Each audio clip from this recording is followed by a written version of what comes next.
And before I was at Bridgeton High, I was at Pigview, and before Pigview, I was at Cyprus. So I'm from this area, and I'm still here.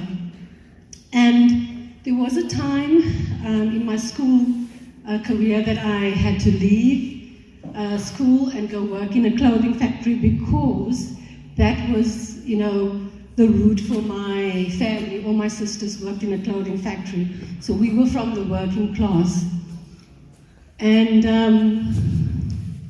I then decided that there was this atmosphere of change in the early 1990s, and I got the opportunity. Somebody actually suggested I go back to school, and I'm so glad I took up that opportunity and I went back to school, because I can tell you, working in a clothing factory is hard work, and it was for little money. But so, as I went to back to school, in standards 8, 9, and 10, I already knew that I wanted to do something better. I wanted to give myself a chance. And one of the ways that you could do that is obviously through getting an education. And because I'm from this area, and my dad was a pensioner, there was not going to be, we didn't have money to go study, to pay for tuition fees.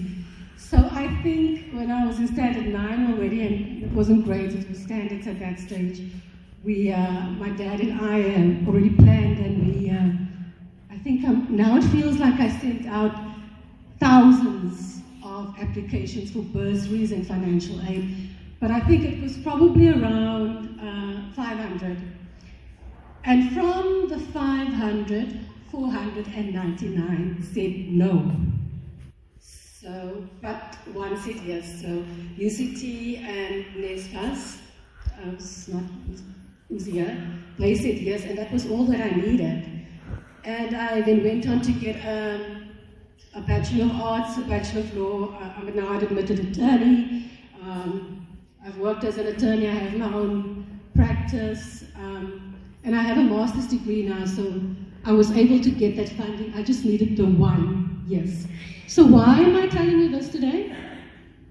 I think there's 3 things I want to share with you. So firstly, if you don't have the money to study, and you come from what is now known as a disadvantaged background, then the odds are already stacked against you. So I'm speaking to learners now, but also to those who are youth. But if you are not a youth, you're older than a youth, and you want to study, if you don't have that money, you're going to have to be comfortable with that word no.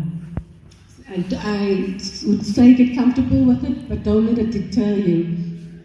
And then, secondly, I want to say is also find out what it is you like, know what it is you want to do, and then work on a plan in terms of how you're going to get there. And thirdly, I want to say to the parents that are here, and family, if you have a learner or family member that's studying, and it's not going to be easy, so it's important that you give them that support and encouragement. If I speak from my experiences, my dad and my family and my friends, they were my biggest cheerleaders. So you are the ones that will, whatever you say to them, will impact their journey on whether they reach that plan that they've set out. So it's very important what you say to them. And then, so why are we here today? How did we get to this event? So I started a school project in 2019 with the school, where I teach learners on how to conduct advocacy around policy and law reform. So basically it's teaching them to be active citizens in their communities, to take action in terms of what the issues are, how to influence and change those things, and lastly also how to hold political office where is accountable. So with that, last year we had a mock parliamentary committee on land expropriation without compensation. And we invited the Honourable Faiz Jacobs to chair the session, and we divided the learners into various stakeholder groups that had an interest, and they had to argue in terms of whether they were for land expropriation without compensation or against it.